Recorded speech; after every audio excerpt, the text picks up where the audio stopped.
এই লোকটার নাম হচ্ছে বেন স্টোকস, ইংল্যান্ড টেস্ট টিমের ক্যাপ্টেন এবং এই মুহূর্তে সম্ভবত ওয়ার্ল্ডের 1 নম্বর অলরাউন্ডার। তো সেখানে বেন স্টোকস ভাবলো যে অনেকক্ষণ ধরে বল করতে করতে ক্লান্ত হয়ে পড়েছি, তো ইন্ডিয়ান ব্যাটসম্যানরা ব্যাট করছে, একজন 90-তে আর একজন 85-তে। তো ওদেরকে বললাম যে ম্যাচটা তো ড্রই হয়ে যাবে, তো চলো আমরা হ্যান্ডশেক করে খেলাটাকে এখানে শেষ করে দিই। এটা হচ্ছে তার মানসিকতা। এই কাজটা যদি ইন্ডিয়াতে এসে যদি ইন্ডিয়ান বোলাররা বা ইন্ডিয়ান ক্যাপ্টেন যদি ইংল্যান্ড ব্যাটসম্যানদের সাথে করতো, ভাবুন, ভারত 331 রানে পিছিয়ে আছে, সেখানে সেকেন্ড ইনিংসে প্রথম দুজন 0 রান আউট হয়ে গেছে। অ্যাকচুয়ালি 1 নম্বর আর 3 নম্বরে যারা ব্যাট করতে নেমেছে, সাই সুদর্শন আর যশস্বী জয়সওয়াল, তারপরেও সেখান থেকে ম্যাচটাকে বের করে আনছে। 4th-এর লাস্ট সেশন আর তারপরে 5th-এতে খেলছে ভারত। ক্যাপ্টেন আউট হয়ে গেছে 103-এ। তারপর বলা চলে দুজন বোলার অলরাউন্ডার, বোলিং অলরাউন্ডার নেমেছে, রবীন্দ্র জাদেজা আর ওয়াশিংটন সুন্দর, ধরে ধরে খেলে খেলে ম্যাচটাকে বের করে নিয়ে যাচ্ছে টি এর পর থেকে।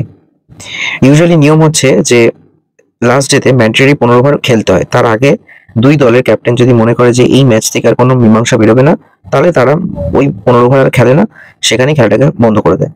এখানে মাঠে রয়েছে রবীন্দ্র জাদেজা, সিনিয়র প্লেয়ার, তাকে বেন স্টোকস বলছে যে চলো আমরা হ্যান্ডশেক করে খেলাটাকে এখানে শেষ করি।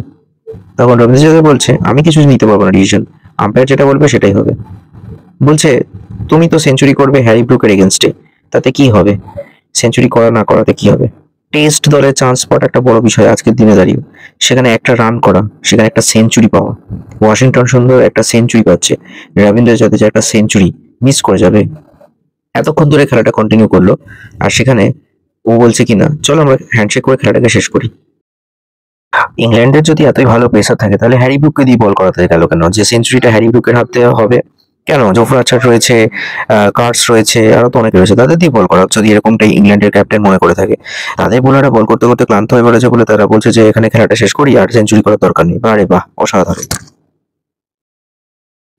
এই ঘটনার পর এটা তো রীতিমতো ট্রোলিং হচ্ছে, কন্ট্রোভার্সি হয়ে গেছে যে বেন স্টোকসের হ্যান্ডশেক।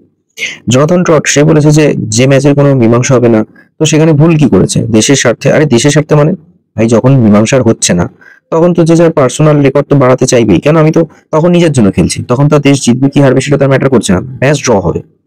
বলছে আমরা হলে তো সেটা আমরা ড্রই নিতাম, আমরা নিজেদের পার্সোনাল রেকর্ডই ভাবতাম না।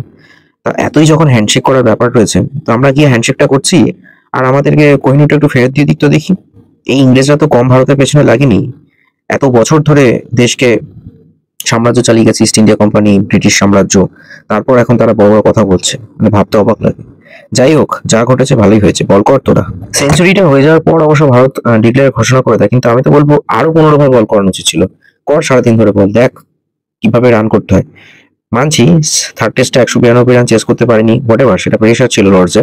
কিন্তু ভারতের এই ম্যাচটা যেভাবে নিশ্চিত হারের মুখ থেকে 4টে প্লেয়ার যেভাবে খেলেছে, তার মধ্যে 3টে সেঞ্চুরি রয়েছে, 4, 5, 6 নম্বরে ব্যাট করা ব্যাটসম্যানরা সেঞ্চুরি করেছে এবং ম্যাচটাকে ড্র করে বাঁচিয়ে দিয়েছে। হ্যাটস অফ, ভারত লড়াই করেছে এবং বুঝিয়েছে যে নতুন টিম নিয়ে কি তারা লড়তে জানে। Stay tune on Bong stories.